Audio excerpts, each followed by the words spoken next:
دردتون که نمیگیره؟ نه اصلا. بی بلا.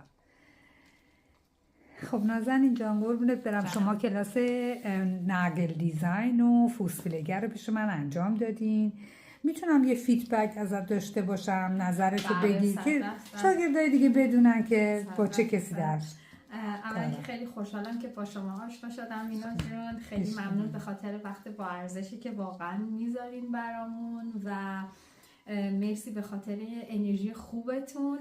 من خیلی سوفیریدن بودم، خیلی راضی هستم، خیلی با حوصله، خیلی همه چیز رو با جزئیات برام توضیح دادین و برام عملی و شفاهی همه رو خیلی خوب و واضح برام توضیح دادین. ازتون واقعا ممنونم، کمال تشکر رو دارم و خیلی خوب همه چی رو یاد گرفتم و برای یک بار دیدن برای من واقعا قایش بوده.